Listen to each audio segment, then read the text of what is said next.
নমস্কার বন্ধুরা, আমি মধুমিতা। আজকে আমি জলখাবারে খুবই সাধারণ দুটো হেলদি রেসিপি নিয়ে চলে এসেছি। তা আজকে আমি বানাবো প্রেসার কুকারে আলু চচ্চড়ি, আর তার সঙ্গে থাকবে নরম ফুলকো ফুলকো রুটি। আর অনেক বন্ধু আছে রুটি ভাজা কাজটা খুব ঝামেলা মনে করে, তা আজকে আমি যে নিয়মে বানাবো এই নিয়মে বানালে কোনো ঝামেলা মনে হবে না। আর একসঙ্গে 4 থেকে 5টা খুব সহজেই রুটি ভেজে নিতে পারবে। তা চলো আমি রেসিপিটা শুরু করে দিই। তা কী করে করবো প্রথম থেকে শেষ পর্যন্ত ভিডিওটি দেখবেন, আশা করছি খুবই ভালো লাগবে। এখানে প্রেসার কুকার নিয়েছি, আর প্রেসার কুকারের মধ্যে আলু দিয়ে দেবো। আর আলুগুলো এইভাবে লম্বা একটু মোটা মোটা করে কেটে নিয়েছি। এবার দেবো পেঁয়াজটা এইভাবে মোটা মোটা করে কেটে নিয়েছি। এবার দেবো টমেটো, চেরা কাঁচা লঙ্কা, স্বাদ মতো নুন, আর দেবো জল বেশি দিলে হবে না। এবার দেবো সামান্য হলুদ গুঁড়ো, কাঁচা সর্ষের তেল। এবার এইভাবে মিশিয়ে দেব। এবার ঢাকনাটা লাগিয়ে দেব। উনান জেলে নিয়েছি, উনানে বসিয়ে দেব।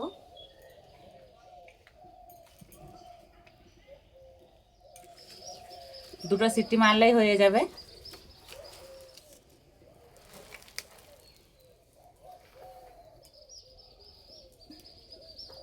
এদিকে রুটির জন্য আটা মেখে নেব। স্বাদ মতো নুন দেব।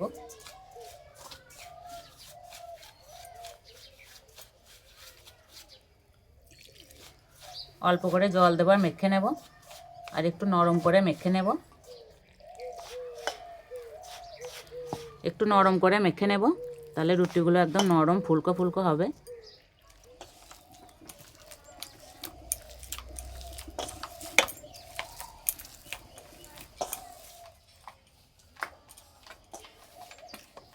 ঠিক এইভাবে মেখে নিতে হবে। আর নরম করে মাখার ফল আর রেস্টে রাখতে হবে না। এবার এখান থেকে লেচি কেটে নেব।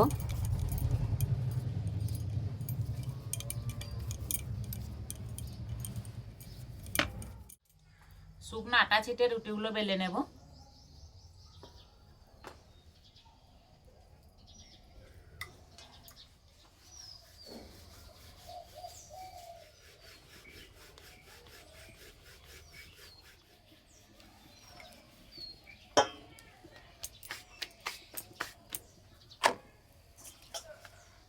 সব রুটিগুলো প্রথমে এইভাবে বেলে নেব, তাহলে ভেজে নিতে সুবিধা হবে।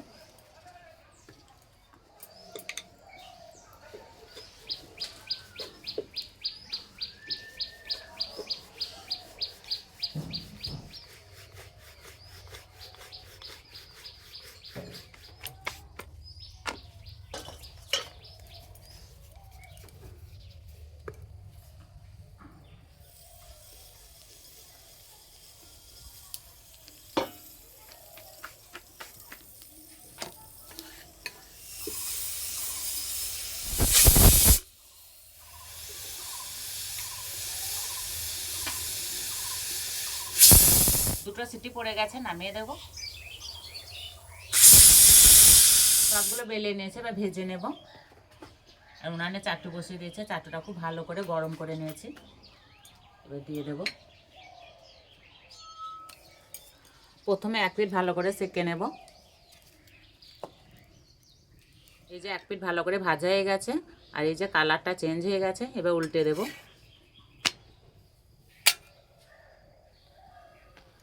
আবার একটা রুটি নেব, এইভাবে দিয়ে দেব।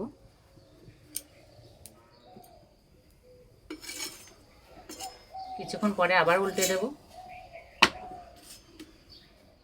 এবার এইভাবে উল্টে দেব, তাহলে প্রত্যেকটা রুটি খুব সুন্দর সেঁকা হবে।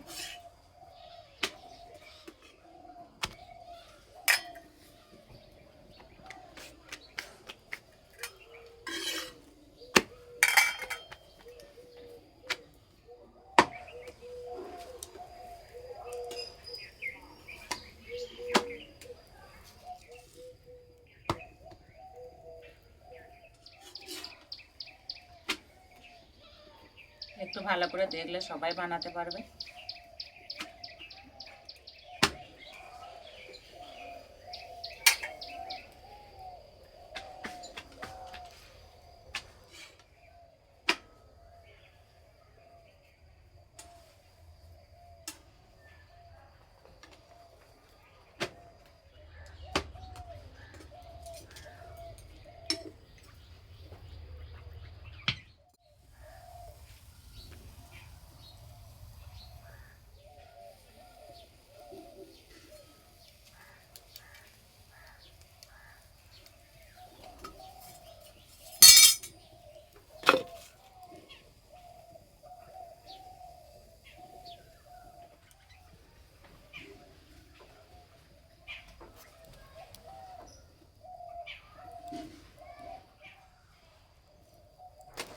প্রত্যেকটা রুটি খুব সুন্দর ফুলছে।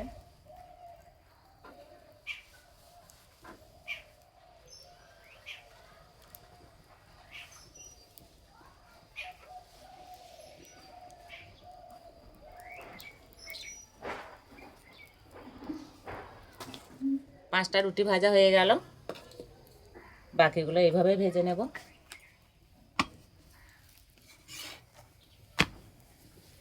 আমি বাড়িতে সবসময় এইভাবেই রুটি ভাজি, খুব তাড়াতাড়ি হয়ে যায়।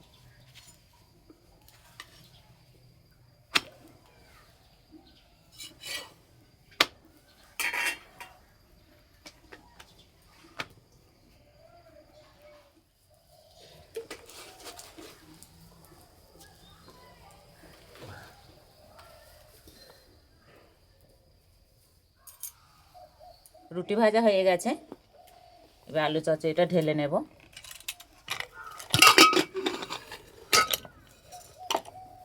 ঢাকনা খুলতে কি সুন্দর একটা গন্ধ বেরিয়েছে, আর এই যে দেখতে কত সুন্দর লাগছে।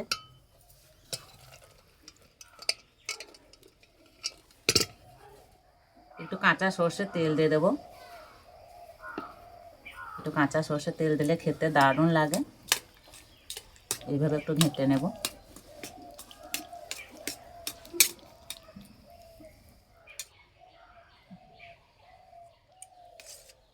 খাওয়ার জন্য একদম রেডি হয়ে গেছে।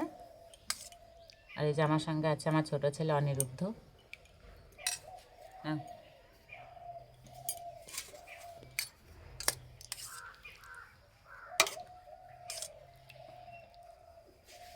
রুটিগুলো ভাজা ভাজা হয়েছে, একদম নরম হয়েছে।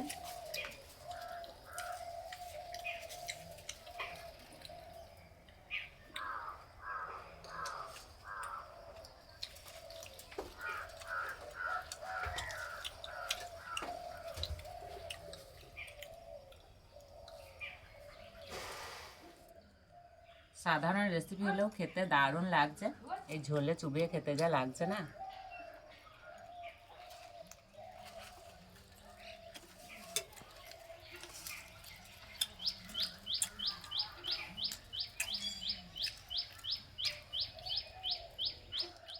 এর থেকে সহজ রেসিপি আর হয় না।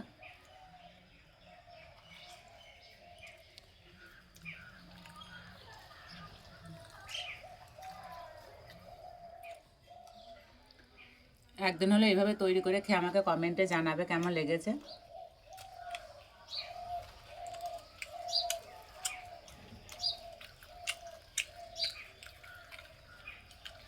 এরকম নিত্য নতুন রেসিপি পেতে চ্যানেলটি সাবস্ক্রাইব করবে। তাই এই পর্যন্ত আবার অন্য কোনো রেসিপিতে দেখা হবে। সবাই সুস্থ থাকবে, ভালো থাকবে, সাবধানে থাকবে।